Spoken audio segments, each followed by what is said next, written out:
Hey, this is Corey from Wolfpack Woodcraft, and today I'm going to be going over another camp basic, and it's going to be sleep gear. Stay tuned.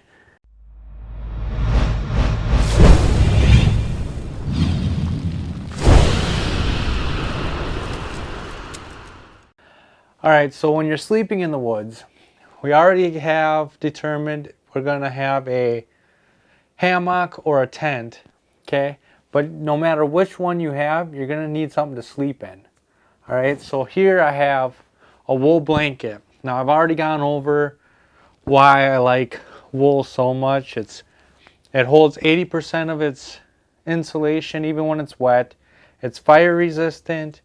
It's more versatile. I can wrap around it by the fire. I can lay it out on the ground and have a little picnic. There's a lot of things you can do with a blanket. But they're big, they're bulky, and they'll never be as warm as a sleeping bag. Okay? Plus, a sleeping bag, this sleeping bag is probably just as warm as a normal wool blanket, and it can pack down to almost nothing. And so when you're going through, a sleeping bag is always going to be warmer. Even if you have a big, huge fleece blanket.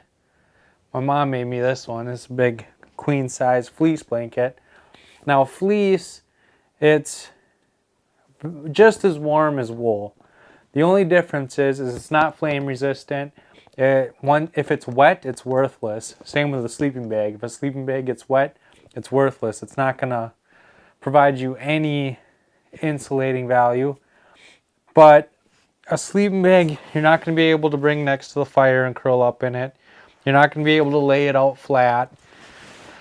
A sleeping bag is just for sleeping. But the pro is that it compacts super small and it's way warmer than a blanket. But a blanket, okay, especially a wool blanket, has a bunch of pros. It has a bunch of cons. Sleeping bag has a bunch of pros, a bunch of cons. So it really boils down to who you are and where you're going, right? If I'm going to stay close to home and it's not supposed to get that cold, I'll bring my wool blanket. If it's going to be freezing, I will bring my -10-degree sleeping bag because that's going to outperform this wool blanket.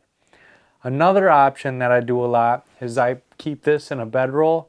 What I'll do is I'll unroll this and then I'll lay my sleeping bag in there and then roll it up and strap this to the bottom of my pack. So then I have a sleeping bag and a wool blanket. And that's my favorite combo. And it's usually this sleeping bag that I carry with me, unless it's going to be really cold. If it's winter, I carry my other sleeping bag. But something as simple as a blanket on a really nice day.